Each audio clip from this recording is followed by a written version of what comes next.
And God, everybody's a gift to somebody. Amen. They might not know it yet, but God's preparing you to be a gift to somebody. And it takes time to prepare gifts. Amen. It takes time. I would like, you're going to buy me something, I'd like you to be quite selective. I mean, I'd like you to think about it for a few minutes and make the right kind of appraisal before you just buy anything. Amen. It's good. It takes time to prepare wonderful gifts. When you're giving gifts, you think about them.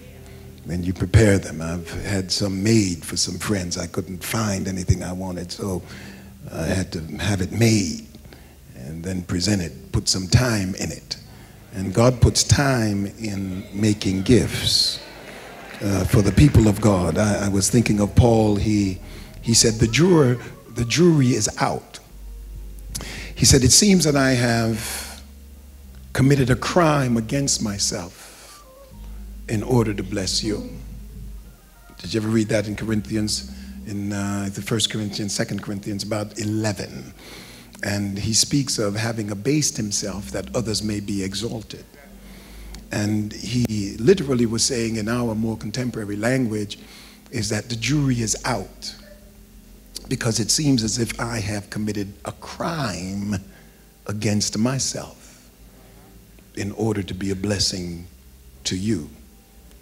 That's interesting, very interesting concept, because oftentimes as an instrument of transformation, you have to endure so much from the people or the person that you are assigned to.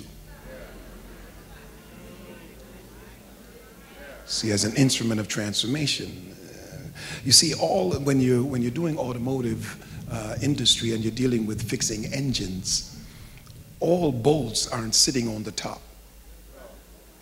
There are some nuts that are way underneath. You know, I used to tamper with my, back in the day, I used to tamper with my GTO. Of course, you know nothing about that. 3 deuces, 3 2-barrel carburetors sitting on top, right on top, Holly carburetors, and have my father in the car, a convertible GTO with the slicks on the back. You know, those days, slicks racing, slicks on the back, driving on the street. It was just ridiculous. And the back is sitting up like this. The thing is burning a gallon of gas every mile. And of course, gas was 25 cents a gallon.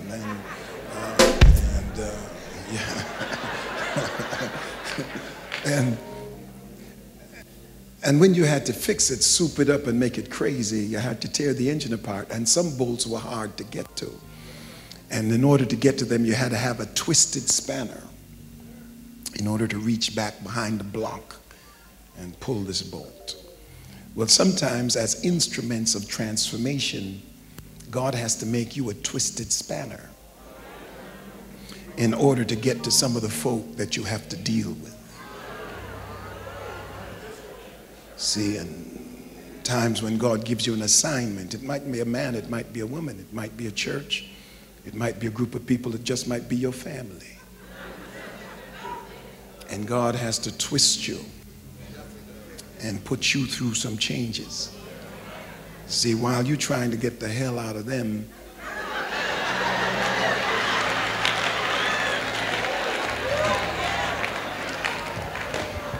amen, they're bringing it out of you.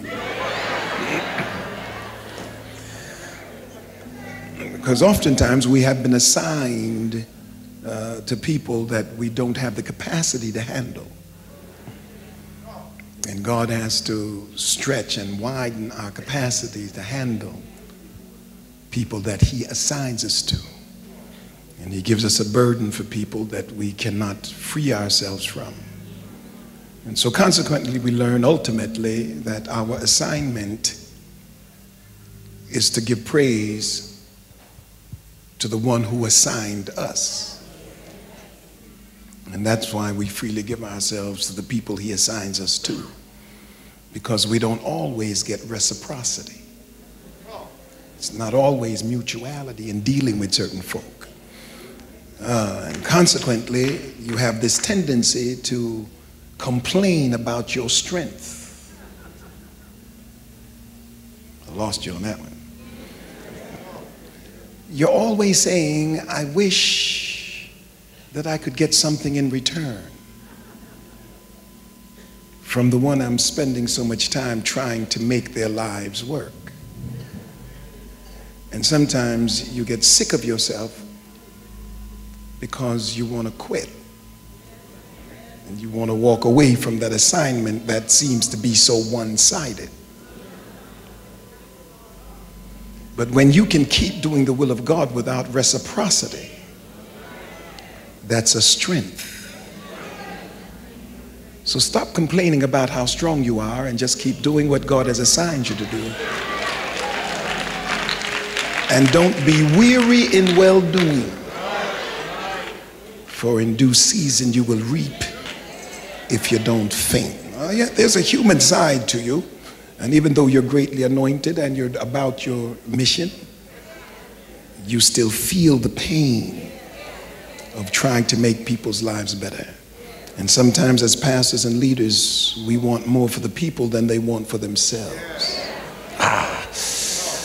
And so I give God great credit, and I thank God for all of these great leaders. I want you to give God a praise for your pastor, for your pastors.